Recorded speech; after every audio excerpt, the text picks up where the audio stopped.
everybody. Welcome back to the Weight Room. Thanks for tuning in again today. We have a guest on today, Celia Cavalli. She's been on the podcast a few times now, but today we're going to be talking about her experience with food and sensitivity she's had, and the crazy story and the crazy journey she's been on trying to figure out this whole experience with food. So stay tuned. It's going to be a really good episode.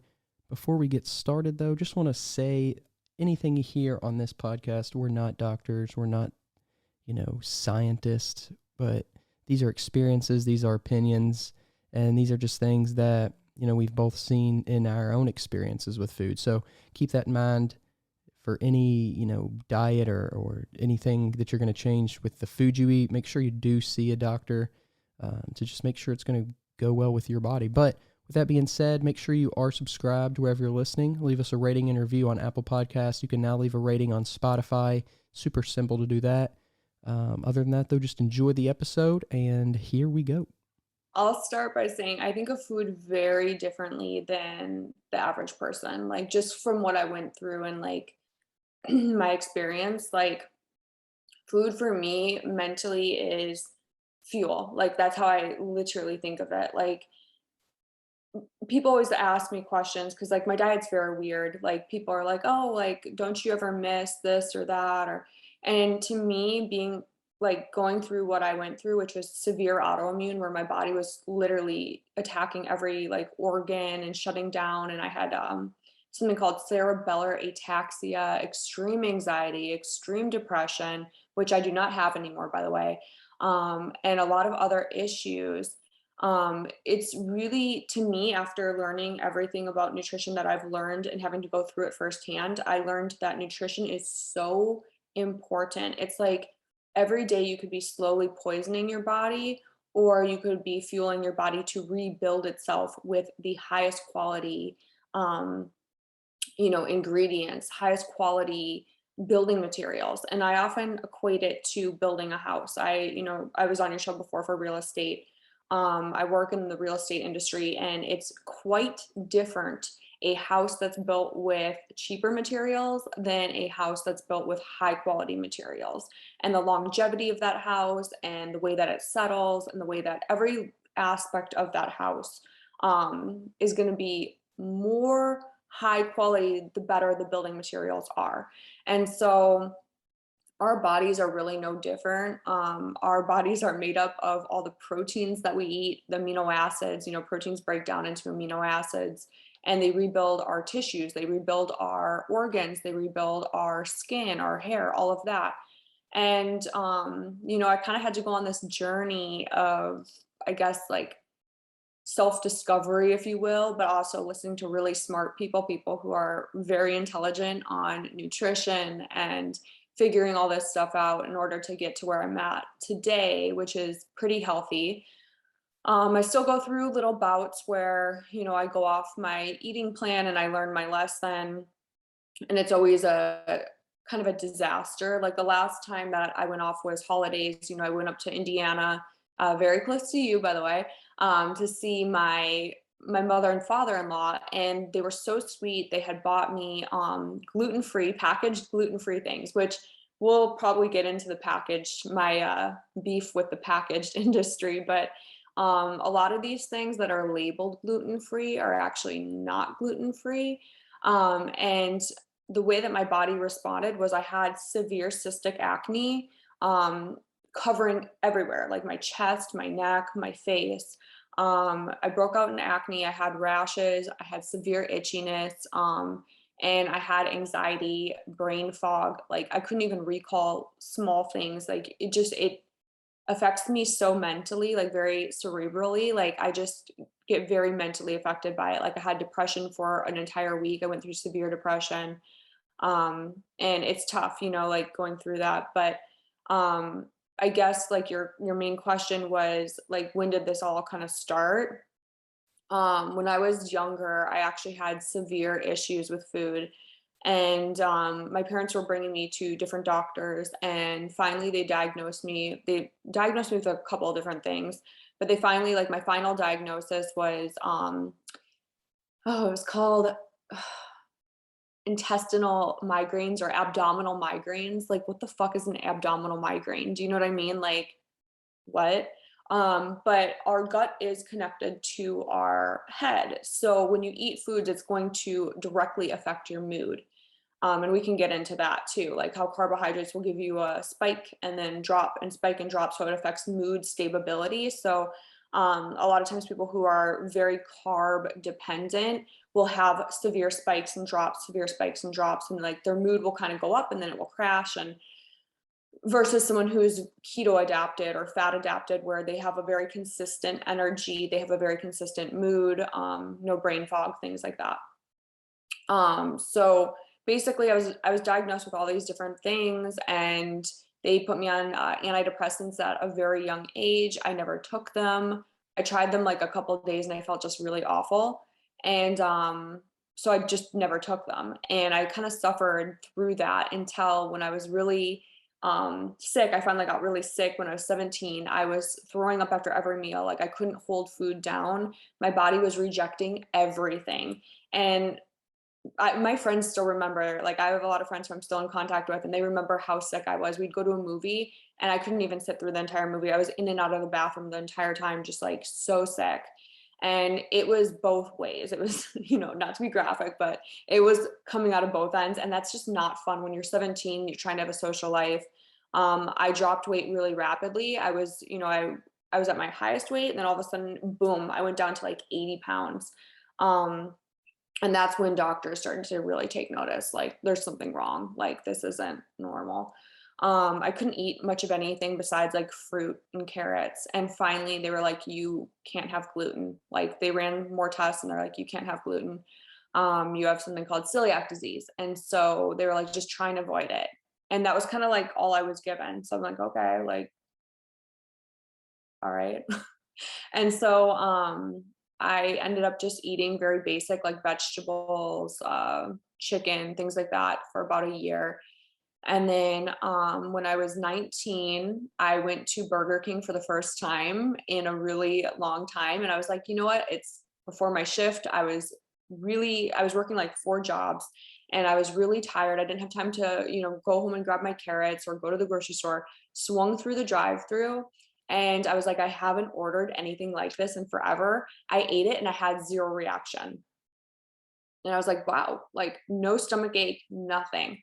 And I was like, so maybe I'm cured. Maybe this was all like, just a growing, like, I grew out of it, but really what happened was my gut repaired itself in that time that I was eating the elimination diet, and I was able to handle a lot more. Well, from 19 to about 21, I kind of tested the waters. I was drinking beer, typical, 21-year-old stuff. By the time I was 22, I started getting into competing, and I was eating very, very strict diet. Back then it was the bro diet, rice, chicken, vegetables. And so I actually had like no gluten in my diet back then. Like, there was really no gluten that I was eating. So I went from 22 to about 25 or 26 eating that bro diet. And I was very healthy, in good shape. No issues, no neurological issues. I never knew what anxiety was, never knew what depression was. And then around 25 or 26, I started feeling like, oh, everyone's hopping on this plant-based diet wagon.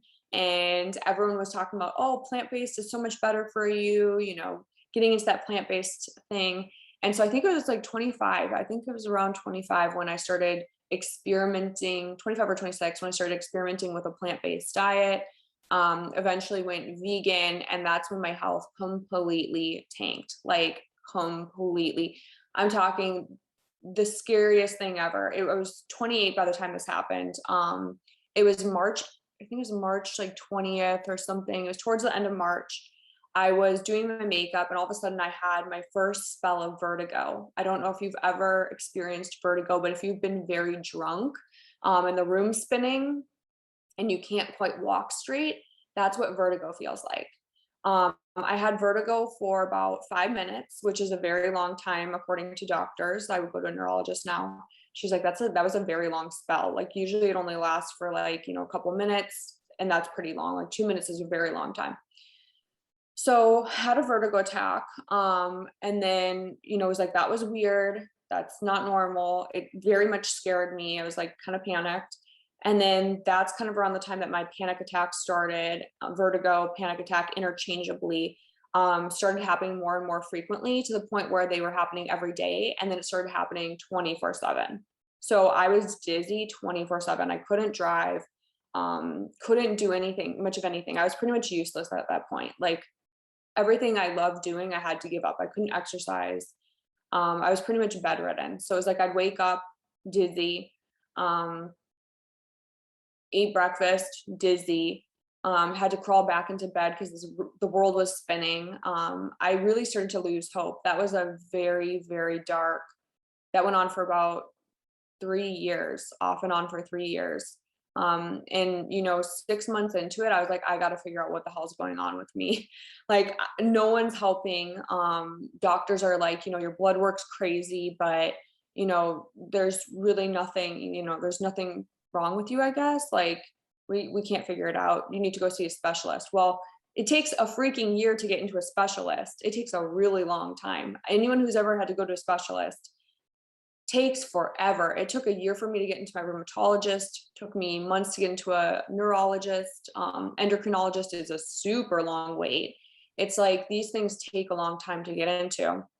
And you just feel like you're on this hamster wheel, of running tests and running tests. And finally, I'm like, you know what? I'm going to run my blood work every 6 months and I'm going to experiment with diet. First thing I did was hopped off the plant-based diet. That was the first thing I did. And I experimented with different things. I, had tried the all fruit diet for a while, being a fruitarian, which was crazy because that was in 2019. And actually my body healed a ton. I wasn't having vertigo anymore. I wasn't having anxiety anymore, no depression anymore. But I still didn't feel optimal. Like, I felt like something was still really off.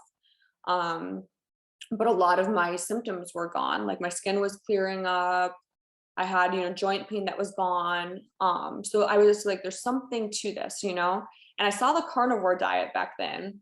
And I thought these people were freaking crazy. I'm like, how can you just eat beef and like butter and like live your life? Right. And I'm like, these people are weird.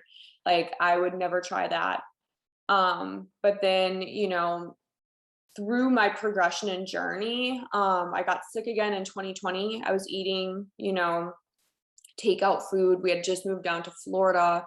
And that's when my health completely tanked. I mean, that was real bad. Like, July, like my birthday of 2020, we were out at dinner and I was so sick that I was like, we can't even be here. Like, I can't be out in public right now. Like, I got to go home. I left my own birthday party in tears. I was just so sick. Got home, the room was spinning. I was throwing up and having diarrhea at the same time. It was not fun. And I was like, I got to make a change. Like, I really got to figure this out and make a change that's sustainable, that I can stick to, once and for all, because I just can't live like this. And, that's when I found Jordan Peterson, Michaela Peterson, Dr. Sean Baker, Paul Saladino. Dr. Peter Osborne was like the first person who I found who really helped me. He has a book called No Grain, No Pain, all about eliminating grains. He still eats vegetables, so he's not like a carnivore based guy by any means, but he's about eliminating grains. He's about eliminating artificial and natural flavors, things like that. And through his method, my health increased. I began running again. I began, living life again. I was able to start lifting weights again. And it was pretty crazy. Like, I remember summer of 2020, towards the end of summer of 2020, I was lifting 5-pound weights and they were so heavy to me. Like, I was like, oh my God, this is so heavy. And now it's like 5-pound weights are like nothing. But, we all start somewhere, and I was just getting my health back. And I'm just forever grateful for Dr. Peter Osborne. I have no affiliation with him, but I always talk about him on my stories, and I recommend him to anyone who, doesn't know, maybe they do have a gluten issue or a grain issue. He does genetic testing. So he tests 4 different genes, to see if you have any genetic predisposition to neurological damage, organ damage, or celiac disease. And you can have all the genes, you can have one of the genes, you can have two of the genes, whatever. My husband got his tests back and he actually has two of the genes, which he didn't realize, so now he's aware, if he wants optimal health to avoid certain things, and he runs through that on the test too.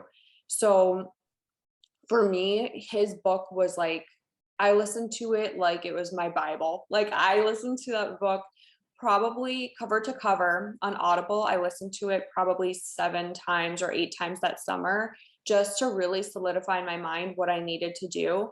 And then from there, I started getting kind of deeper into that, eliminating vegetables and things like that. I haven't eaten a vegetable in like, I don't know, 6 months, 5 months, something like that. Um, and I've never felt better, like never felt better. It sounds really weird to say that, and people will be like, what? Like, that's so counterintuitive for health. Like, you don't eat any vegetables. And I'm like, eventually, maybe I'll add in carrots again because those don't have seeds.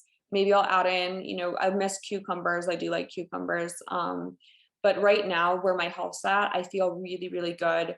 I'm running, 5Ks at really fast paces for a new runner. My athletic skills are just through the roof right now. I have energy that's through the roof.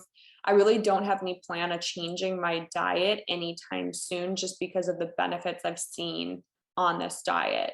So I'm a little different than other people who claim to be carnivore. I don't really claim to be carnivore, but I do add in fruit, and I will eat a little bit of honey too, just for a little bit of sugar. If I have like a really tough leg day, I'll have like a little bit of honey and fruit before I go do my leg day. And that gives me like a really good, it's almost like a pre-workout to get through my training. And I feel like I haven't let you say a single word since I began talking. So I don't want to be like a mic hog.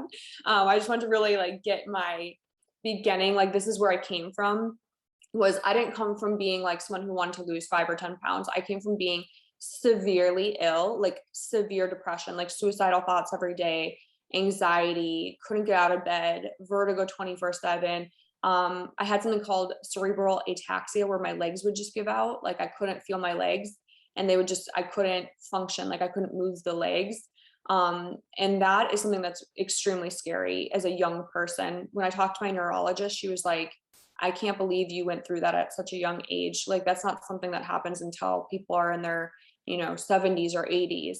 And you see them in wheelchairs. There's like a reason for that is, it takes time to build up that damage. I had that damage at such a young age from eating foods that were not meant for my genes. My genetic type did not go well with that food. And by, hammering my body with poison every single day over a span of 10 years, I ended up here, So the food we eat, like I'm so passionate about food because it literally is either slow poison or it's the most healing thing you can put in your body. And so like, it's just something that I've grown to be so passionate about and talk about. How did leading up to eating affect you? What was getting hungry something that scared you? That's such a good question. I had a lot of anxiety around food. So like we would, get ready for dinner and I would just feel uneasy just looking at food. Never had like a severe eating disorder or anything like that, but it does cause a disordered way of looking at food because a lot of the food, and I'll say this, a lot of the food that people eat now is not actually food. It's like super processed, and it's your body can't really break it down like it can, like, just a whole food based approach. So I was extremely scared to eat for a really long time. And in the beginning, I kept journals. So I have journals of what I've eaten and, how I felt after eating it. And sometimes it can take days for you to have a reaction. So like it's called an onset delayed reaction. Um, and early on in this journey, I would eat something and I'd be horrified. Like I'd be like, oh my God, am I going to react bad? And if I had an event coming up where I was, having to be with clients all day or something like that, I would a lot of times just not eat because I'd be like, well, I don't know what's going to react. And so I would just do like a day fast or a 2-day fast. And I'd be starving and I'd be probably really cranky, but I'd be like fighting my way through it. And then, after that, I would go eat and I'd feel miserable. And then I'd have a reaction for 3 days and I couldn't get out of bed. And it was just my life was revolving around food and it became very mentally taxing. So anyone who's going through a health journey, where something's bothering your system, it can be very mentally draining because you're trying to time your food around social events and around all this stuff. And it's like there's a whole other layer too that I think we should talk about. That's how ingrained food is in our society to social events. Kind of like when I went back to Indiana and my mother and father-in-law had prepared all this food and I couldn't say no, even though I knew I was going to get sick. I couldn't say no because it's so social, it's so ingrained in our society to celebrate with food, to gather around food, to everything. You're sad, eat food. You're happy, eat food. You're celebrating something, eat food, drink champagne. It's New Year's, champagne. I went to the grocery store. I don't drink. So every now and then I'll have like a little sip of wine here and there, whatever. If I'm at like a party on New Year's, I got a glass of wine and I drank like 2 sips of it. Just to, I guess, I still fall victim to social pressures, like everyone else is drinking. I just want to look like I'm like fitting in, normal, blending in. And that's something that I've had to work on a lot. And I think 75 Hard teaches you that. I don't know if you went through that too, where you're like, wow, this taught me a lot about social situations because you can't cheat on your diet that you pick. You also can't drink. So it teaches you how to operate and function at parties when there's a lot of food and there's a lot of liquor or whatever. And let's just make this point very clear. Alcohol is not a health food. I see so many people online saying a glass of wine is heart healthy. No, there's nothing healthy about wine. Like you can try and justify it all you want. If that makes you feel better, go right ahead. But it's really hard on the liver. It can cause so many issues. Even just one glass of wine a day doesn't even have enough resveratrol in it to make it even any amount of healthy. So, I mean, if you want to drink it, just drink it, but know that it's not a health food. It's not like something that's going to make you live longer. In fact, it's probably shaving, some days off your life, if not weeks, years, whatever. But that's the hardest part is the social part. And then also in the beginning, when you're first trying to figure out what the fuck is going on with your body and your reaction to foods, because like back then I had no idea. I didn't know of the people I know now. So I was like, I don't even know what to eat. I was so confused. It was like everything I was eating was just making me sick. I didn't know about elimination diets or anything like that. I guess I did to a certain extent from my past experience, but I didn't really know where to begin. I was very lost. I had no idea what I know now about prolamins and things like that.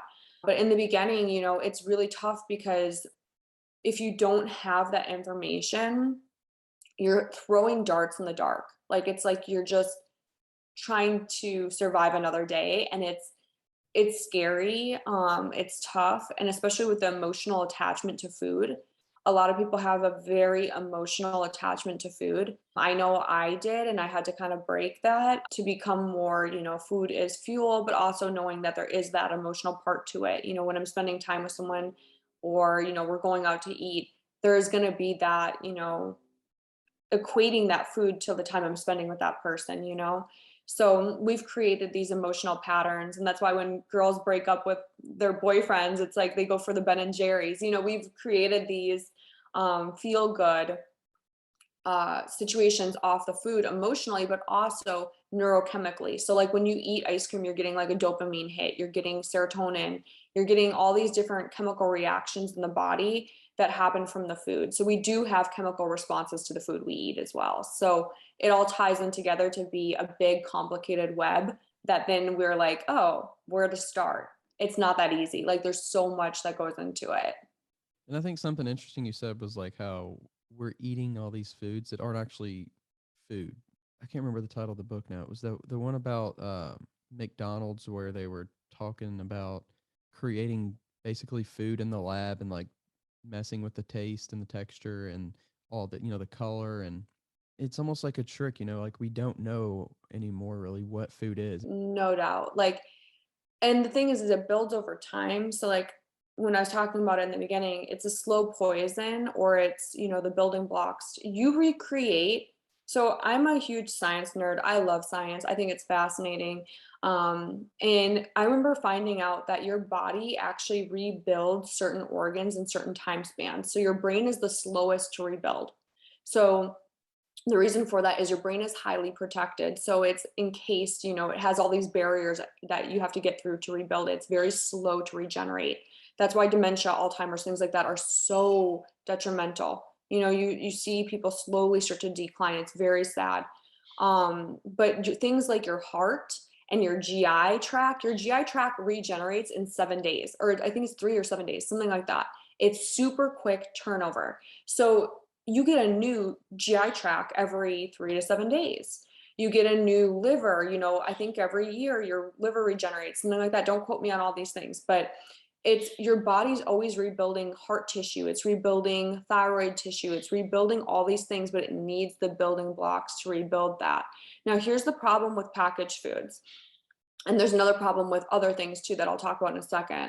It has to do with grains and prolamins. It's a protein inside of grains that is foreign to the human body, which is like the plant's defense chemical mechanism. But the problem with eating like packaged foods is that they really don't have the same nutrients, or the nutrients has changed to where your body can't utilize it as good or efficiently as a whole food source.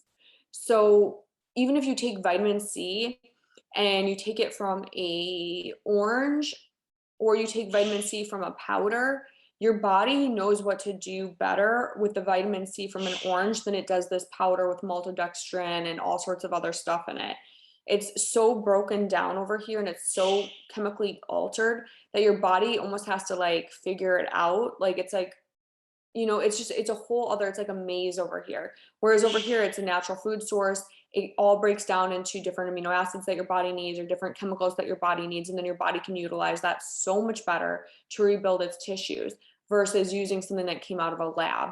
Like, that's never going to be the superior fuel source. Like, it just never will be. We're always going to find that whole foods are better for us. So when it comes to things like, the slow descent of like our health, like what I had to go through, it didn't happen overnight. It wasn't like I ate a slice of pizza and got sick. It wasn't like that first Burger King really fucked me up. It was like, oh shit, we're downhill from here. Like, it wasn't that one time, like one-off instance. And I can kind of tell you this, what happened later on. So like 2020, like July 2020 was when I really started getting serious. Listened to Dr. Peter Osborne's book a couple times, went totally grain-free in July 2020.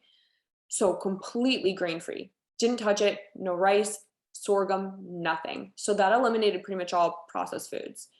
But then I started noticing that there was grain-free processed food, but it has like cheap, shitty canola oil and shit in there. So it's like, you don't want that either. So I just was like, I'm going to cut out all processed foods. And every now and then I'll have like a Built bar or something, something like that. But I never know what's actually in those things anyways. So it's not really safe to be eating those on the regular. I'll have it once in a while. Well, here's what happened. After my last show, I had been grain-free for a while, feeling really good for a while.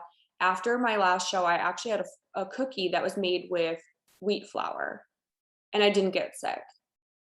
It's kind of like that Burger King thing happening all over again. It was a one-off. I was like, I didn't get sick from eating this. Pretty freaking amazing, right? Like, one cookie, nothing happened. Amazing for someone who literally is super intolerant to grains. So I think that your body can heal. It's just when you're hammering it every single day, 24/7 with these things, it breaks down. It's kind of like your car. If you're driving your car 24/7, not changing the oil, and you're putting shitty gas in there, it's eventually going to be like, all the warning lights are going to come on. And that's symptoms, that's the symptoms that we have of autoimmune. It's the symptoms we have of our body breaking down on us. And when we don't listen to those symptoms, when we're like, oh, we'll just put a Band-Aid on it, we'll just go get a medication, we'll just go take whatever. And I'm not against medication either. I see all the different sides to this equation. I think that the pharmaceutical industry is actually really amazing. We've had so many innovations that have kept people alive for a lot longer than maybe they would have if they didn't. But I also think, like, We need prevention. We need preventative health measures like taking care of our diet, education when it comes to diet. There's literally, like you said, there's literally no education when it comes to diet. I grew up eating like basically styrofoam pizza in public schools for like my entire life. And you know, those cookies that were so good. Oh my gosh. Like if anyone remembers the cookies at Washburn High School, those things were bomb. But like we ate those every day. And no one taught us about nutrition. No one taught me why all of a sudden I started getting acne and heavy periods and feeling sick all the time and horrible PMS and my sports performance went down. No one tells you all this. And I truly believe, and this is gonna be like a weird thing to say, so like whatever, I'm just gonna say it here first. But like I think a lot of aging has to do with the way that we eat, like the way that we age and like the fact that we get tons of wrinkles and all of that. I yes, I've had Botox, but I also don't get it frequently. I've had it maybe 4 or 5 times, and my skin's better now than it was when I was in my 20s. Like I truly believe that if we eat foods to repair our system, we can stay younger looking, like hotter. We can stay, you know, younger in our bodies a lot longer. So I'm not saying that aging isn't real, but I'm also saying that if we take care of our body with foods that really rebuild the body and nourish the body and they're very high quality, we can actually begin to reverse aging to a certain extent, look better, feel better, have better oral health, you know, dental hygiene. We can have better body health, you know, like there's just so much cool stuff to look into when we start to look into how nutrition can impact our looks, how we function, you know, athletics. And that is something that eventually I will be going back to school for, is learning how to work with sports performance and athletes with nutrition to really optimize. Like I'm talking like genetic stuff, looking into their genetics and seeing what can we do to make this person even faster or even, you know, better at what they're doing, you know, gain even more muscle through what we're eating, through what we're doing every day. So I just find that part really fascinating, how to optimize what you're given. Yeah. Do you feel like as a competitor, a lot of times sports performance, at least, right now, it does kind of come at the expense of overall health, at least long-term health. I am so glad you brought this up. Like, this is why I want to do what I want to do. We've been seeing a lot of athletes actually passing away at younger ages. So, a lot of the bodybuilding community, unfortunately, heart attacks, things like that, very common in the community, unfortunately. And we've seen Olympians dying at the age of 30s and 40s and even 50s. And it's heartbreaking. And I think that, you know, a lot of people are doing things at the expense of their health to compete. And I think there's a better way. And I think that we've been told and kind of sold some bullshit in various different packages of like, hey, you have to do it this way. This is the only way to do it. For instance, let me just kind of like tie this in because I've been researching a lot on this, is that I like to run. I've started running, but my body hates carbs. So I eat very zero carb and very low carb. But to run, I've been told you have to have carbohydrates. You have to have carbohydrates. Like eat the little goo packets. You have to do the carbs every, 30 minutes in order to keep your stamina up. I think that there's a better way. And I've started looking into people like Vinny Tortorich, who he trained triathletes on a keto diet. He actually had to go keto for cancer. So he had cancer and he went ketogenic for that and for health reasons. And he runs a podcast, very interesting guy. He's very funny, very blunt, very Italian, but he's great. And he talks a lot about how you don't necessarily need, and in fact, you can actually optimize yourself if you're running off of a different fuel source. So it's all about fueling, and it is all about, there's so much that we don't know yet as humans, and I think that that's an area of study that really needs more in-depth look at, how we can really optimize without having to use things like junk food and processed foods, because I see a lot of competitors eating ice cream every night in order to keep their weight up, And a lot of the guys, they have to just slam Big Macs and, you know, nothing wrong with burgers, just do it without the bun. You know what I'm saying? Like, I'm so dead set on learning what I've learned. Grains are like the number one worst thing for your heart, like number one worst thing for your brain health, everything. They're just horrible for your entire body's health. But it's like if you can do, you know, high calories through butter and cheese and things like that, go for it.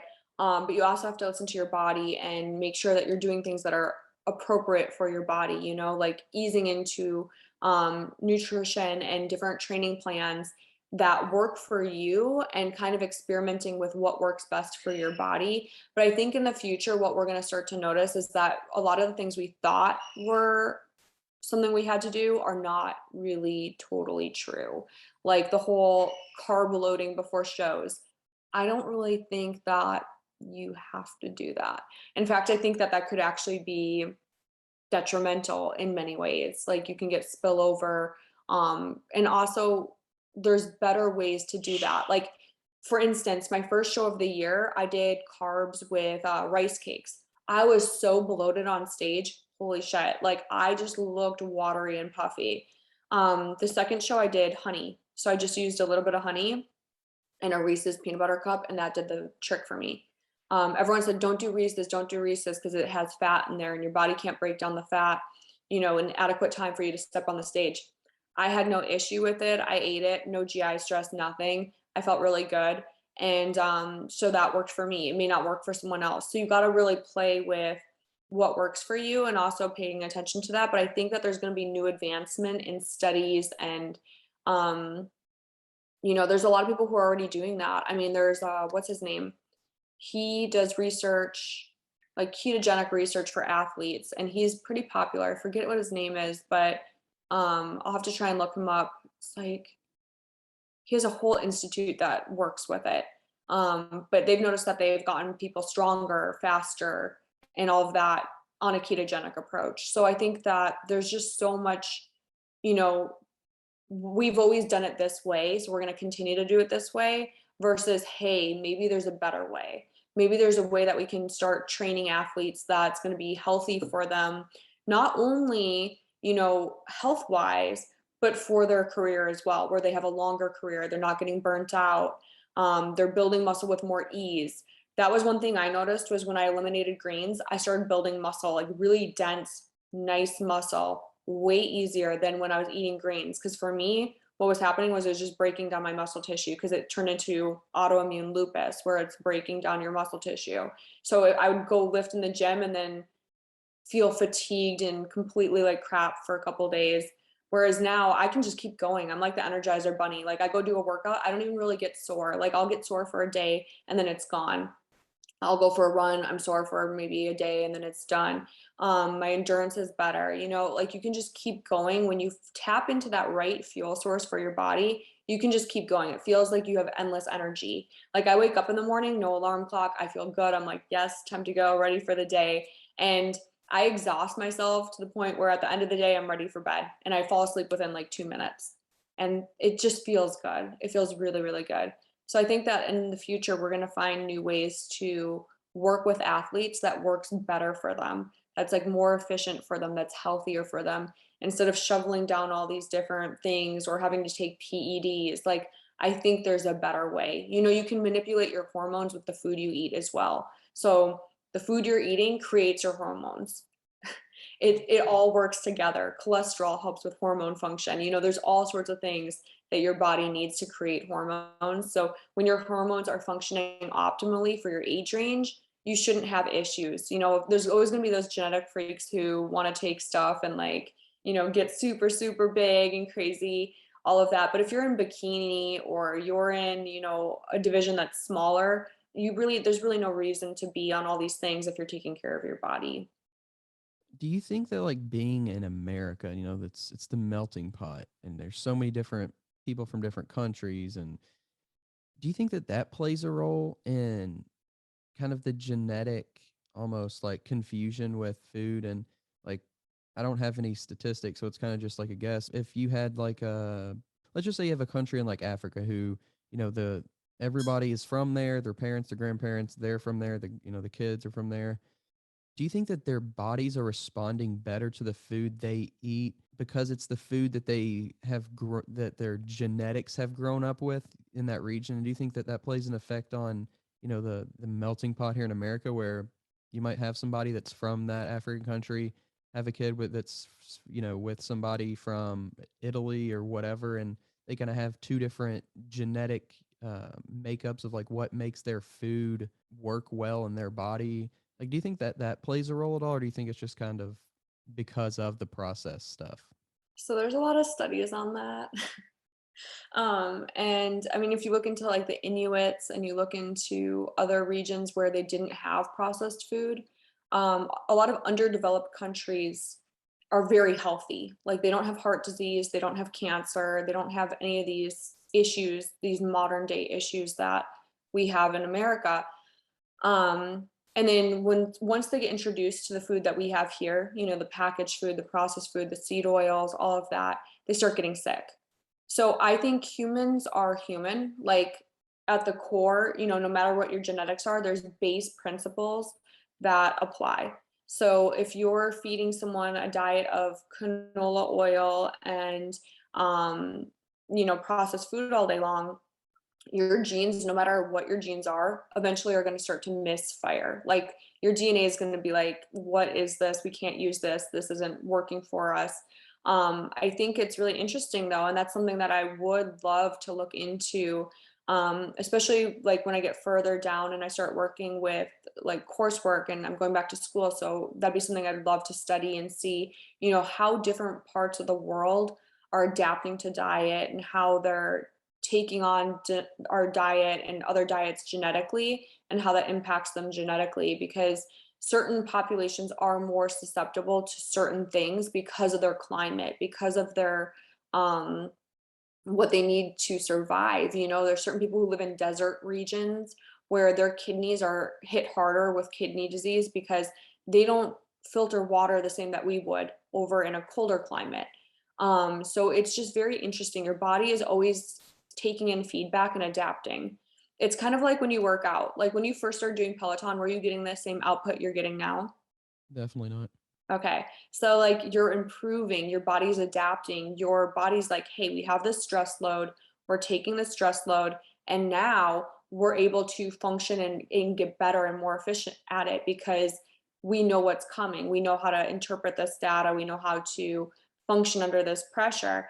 And so I think that's what's going on with our diet too. But there's a certain point where we can't really take much more. And maybe I'm wrong. Maybe in the future, people will be able to live off processed food solely. I don't know. Be interesting to, it'd be interesting to see. I think it's still so new that we just have no idea. Like what was it, the 1920s, 1930s, I think was when processed food started coming out, or there was just more grains in the diet. Agricultural boom, I think, was in the 50s. But it's like all of this stuff started happening and people were like, this is amazing. We have McDonald's now, we have fast food now. And we're so ahead of our genetics. We're so ahead of how our bodies function that like we don't know what the future holds, but it's like humans are so smart. Look at how much we've created that our bodies can't even adapt fully to yet. You know, like blue light stuff versus like infrared light versus like there's so many different things, variables. We just have a very technologically advanced society, but our bodies have not caught up to that. Like our bodies are still pretty primitive. So it's like we're introducing this really high tech society, this really high tech nutrition, this really, you were saying like in the labs, they create different colors and different textures and it tastes good. And and so it's like these things aren't things that our grandma and grandpa even had, they're like, this is all new too.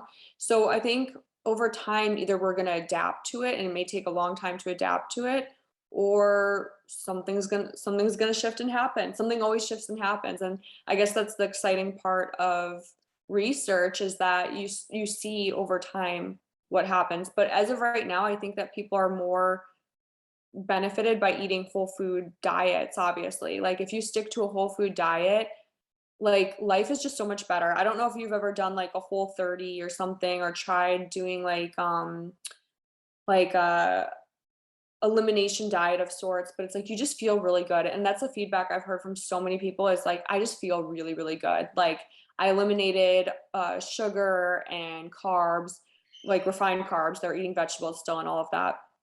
But and vegetables are a carb, by the way.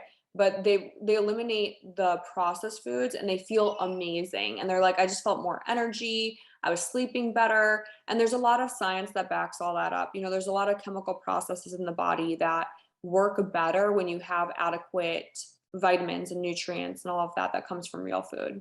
You kind of mentioned like the future of, really, I guess it's human energy.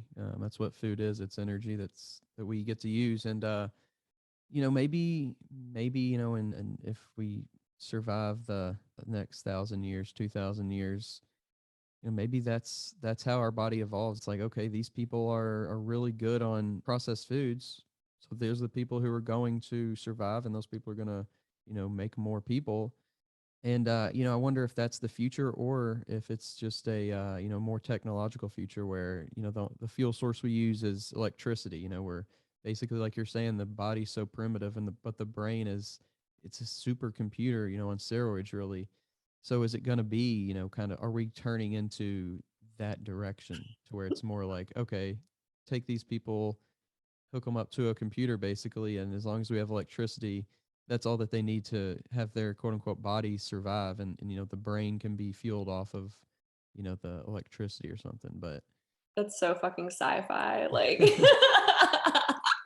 I feel like that. I mean, it's true though. It's something to think about. Like, I who knows what the future is going to hold, but I'm sure there's going to be some weird advancements in like the future where they're like, oh, we don't even need our bodies anymore. We're just going to take our human consciousness and put it into a robot or something. Like who yeah, knows?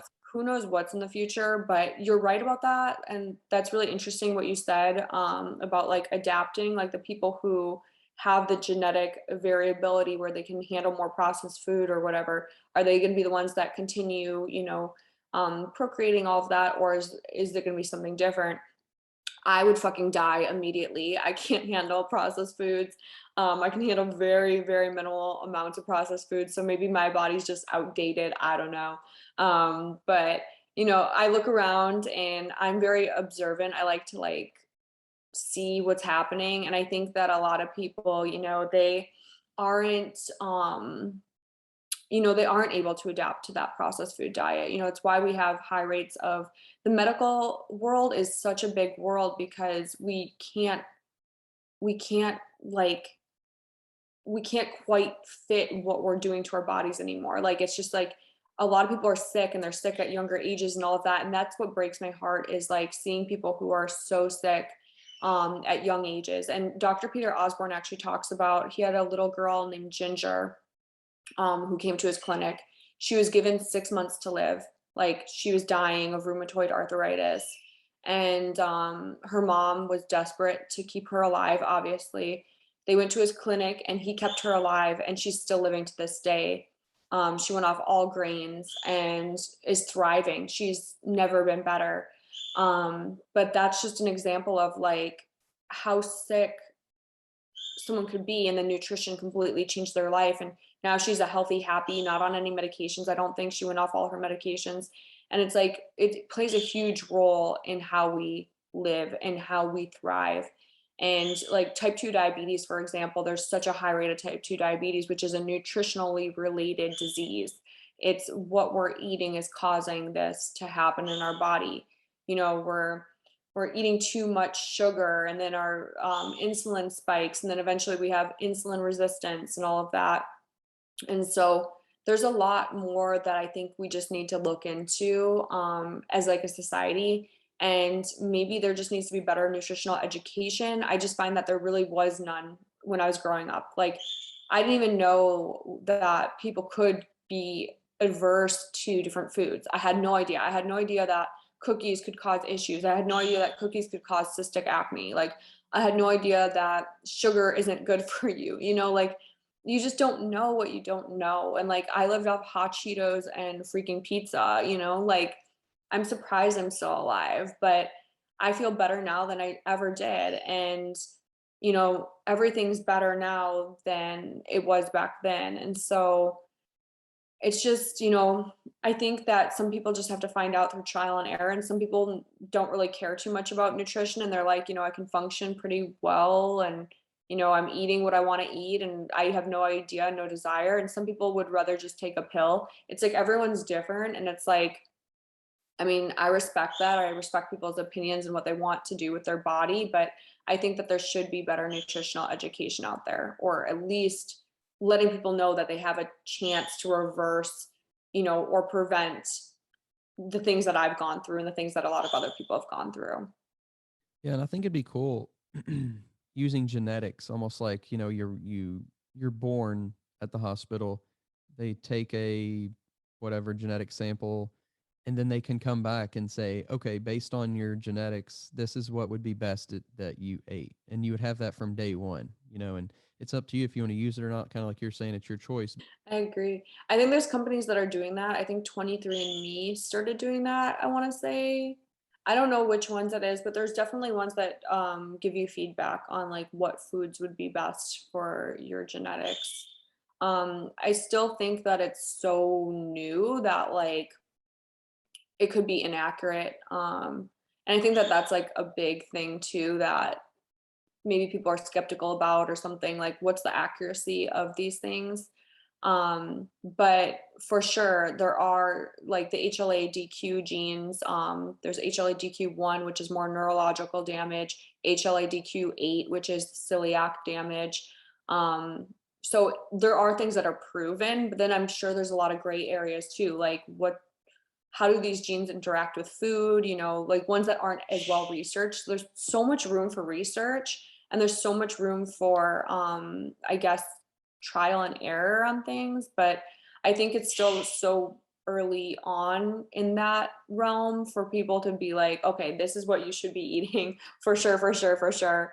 um like I just think the food pyramid is really outdated, and there's so much evidence that it's actually like wrong, and it's causing so many issues. I mean, for a society that has a food pyramid to follow to stay healthy, we're like one of the most unhealthy nations out there. And so it's like, what really is the answer? How can we get the information we need to stay healthy? And I think that's really the biggest hurdle, is how do we get that information out there so that people can start living healthy versus all the confusion out there. I don't know if you saw my Instagram stories of, there was marketing in the 1950s showing that sugar was healthy, that sugar was a fat burner. Sugar was marketed as a freaking fat burner in 1950.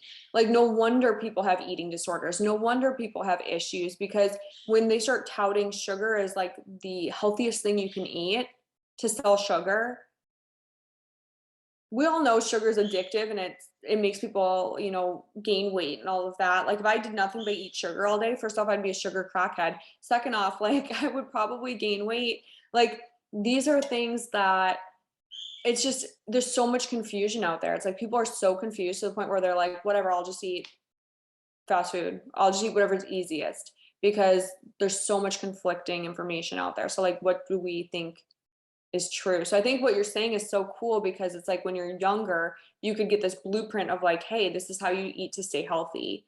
But I guess like if we want to simplify it, sticking to a whole foods diet is probably the best thing you can do for yourself, really.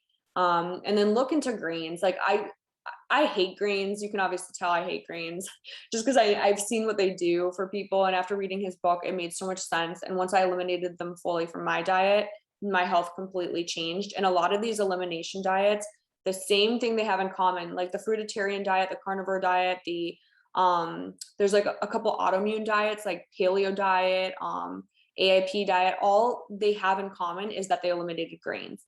Grains are an anti-nutrient. They're shown to bind to nutrients and shuttle magnesium and other vital nutrients out of the body. They shuttle B vitamins out of the body. They shuttle zinc out of the body. It can cause neurological damage. There's a lot of research that links neurological damage to eating grains, such as bipolar, schizophrenia, Alzheimer's, dementia are actually starting to be linked to eating grains when you have a genetic disposition to that. So I think that when the more time goes on and the less they're subsidized, because grain industry is super subsidized, like super subsidized. So of course they're going to push eating grains, but it's made our society so sick. And I think the more information gets out and the more research gets out, I think that hopefully they can subsidize things like regenerative farming and all of that. Instead of this agricultural stuff, they can start to fund local farmers, and hopefully our society can get healthier that way. I don't know. I don't know the answer. I don't claim to, but I think that that would be like a step in the right direction, is like people eating real food again.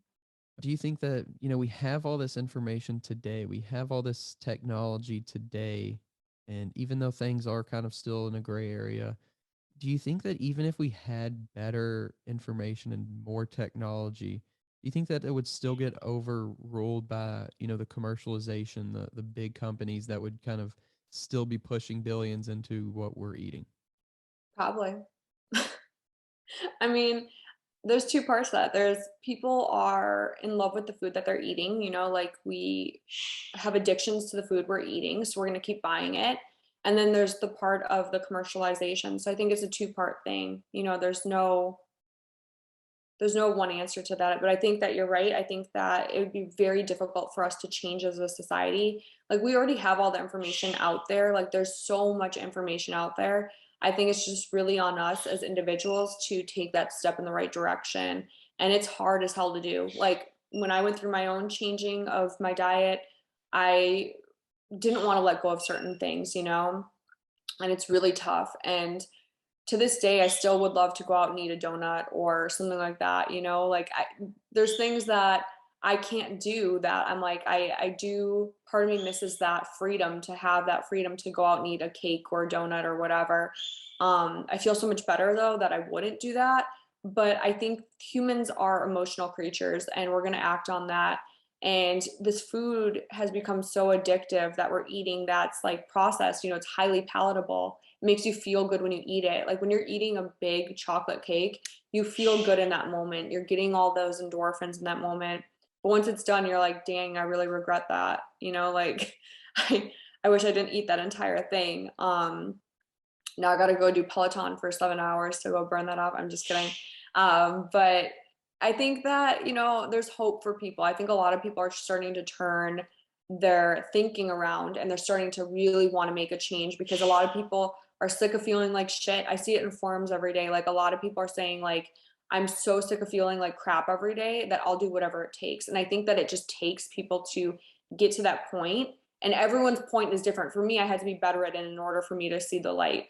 But I think there's other people who just, they're tired of being tired and they're willing to give up certain things, or they're willing to make changes in order to feel better. And they're going to pass that down to their kids. And eventually I think things will start to kind of change that way too. And, with your dollar, every dollar you spend, you're voting with your dollar. So start putting your dollars towards things that are moving that towards the right way. So if you are, at the grocery store, you're buying something that is going to help that farmer, or you're buying something that's like a local produce, or you're going and buying eggs from a local farmer, start voting with your dollars. So that's really the most important thing I think we can do. Appreciate you coming on and sharing your story. And, you know, you've been on the podcast a few times, and it's been really cool to kind of get different angles of your life and your journey. If people want to connect with you on social media, if they're having some issues or they just want some more information, where can they reach out to you? Okay, I just gotta say this because this is so cool. I know we could talk forever, Daniel. I promise it won't be long. Someone from Italy reached out to me recently and said that they went grain free because of my story. They saw me on YouTube and they went grain free 6 months ago, and all their autoimmune symptoms are gone. They look and feel way better. They sent me before and after pictures. I'm blown away. I'm shocked. I love hearing stories about this. So where you can find me is Instagram. It's I am Celia Cavalli. YouTube, just type in Celia Cavalli. I think I should pop up that way. And then I think I'm on other platforms, like I'm on TikTok and stuff, but not very much. Like mainly I live on Instagram and YouTube. And that's really where you can find me. So I also am doing a 200-mile run for St. Jude. By the way, I just have to mention that. on Facebook if you guys want to donate to that. I'm going to start doing more charity stuff in the future as well. I love doing fitness and charity together. So that's just something I'm doing. My Facebook is Celia Cavalli. So yeah, you can just basically find me by looking up Celia Cavalli.